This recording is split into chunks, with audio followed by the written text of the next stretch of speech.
You wanna know what is the absolute worst is when you're watching a video and the lighting is just trash. It's terrible. It's the worst thing in the world when you click on a video and it sucks you right out of the story instantly because the lighting doesn't look natural, it's too dark, it's overexposed, it's underexposed.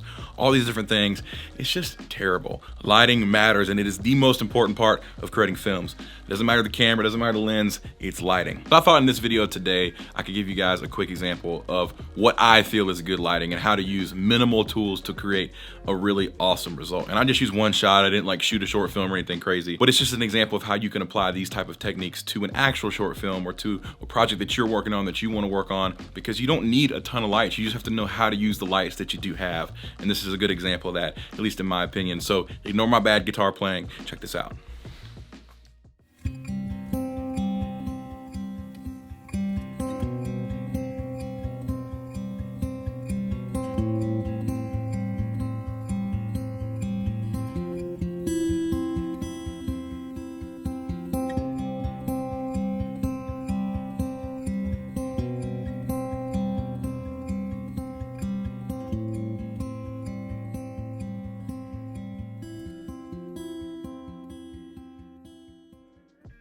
Yo, so let me give you a rundown quickly about this lighting setup. I didn't use a ton of different lights, only 2 lights and some practicals, and that's it. Let me give you the rundown. Okay, so I have this impact 2-stop diffusion flag being hit by my Aperture, or Amarin, excuse me, 200X bicolor light. I have it pretty warm at the moment, only at about, let's see, 14%, so in 3600 kelvin, so it's not super bright.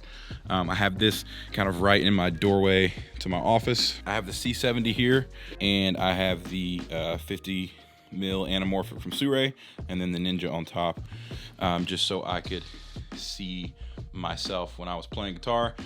This is where I was sitting playing guitar, and then I also have a couple Aperture B7Cs in these lamps here, and then outside I'll show you what my sun is.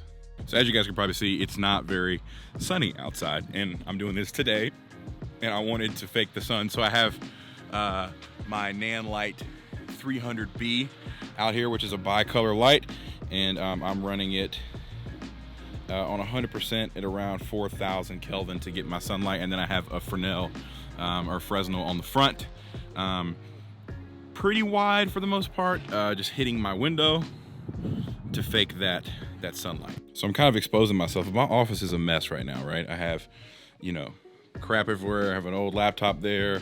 I have stuff all over the couch, all over the chair, all over the floor.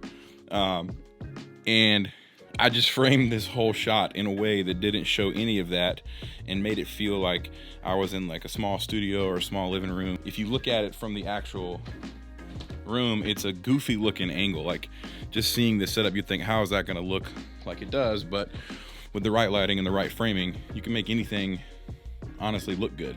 And that's basically what I did. And I threw this table in front to kind of have a little foreground blur with this fake plant. It's not even really a nice looking fake plant. It's kind of crappy looking, to be honest, but in the shot, it actually turned out pretty good. Now there's one secret weapon that I use in this whole little mini shoot, and it is this haze in a can. And that is like honestly the secret sauce to this lighting. Is you have this haze, throw a little bit in the air, it's literally haze in a can. You just spray it, right? And you get this nice haze effect. And what that does is it just adds texture, depth, and kind of softens your overall image, so it's like a little less contrasty. And it just kind of lifts the shadows and makes everything look so soft and pleasing, and it kind of smooths out the highlights and everything. So that's honestly a big key to this whole look, is the haze. It's like a very subtle thing, but once you go there, you won't go back. It's kind of like the real world example of using like a pro mist filter or something like that.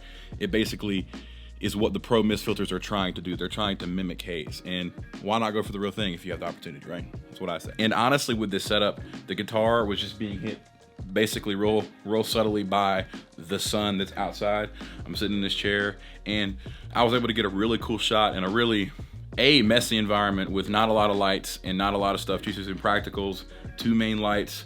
And honestly, if it was a sunny day, this office has looked just like this with the actual sun being here. So I probably could have gotten away without even using, I could have gotten away with using 1 light if the sun was actually out. So it's just another example of how you can take a really simple concept, a really simple idea, and turn it into something really cool with very few tools. That's all you need. You just gotta know how to use the tools that you do have. Well, I hope you actually got something out of this video today. I know it wasn't anything crazy in depth. It wasn't anything probably groundbreaking, but I just like to practice the craft. And this was the day where I was inspired. I just wanted to shoot, like, set up a cool shot, light it, make it feel really cinematic. And that's just kind of what I went for, real filmic look, very soft. And it was just fun for me to do, and I thought I'd film it because who knows, somebody out there may want to understand more about lighting or may have questions, and hopefully I was able to answer some of those. Thank you again for watching. Hit that subscribe button, hit that like button. I'll catch you in the next one.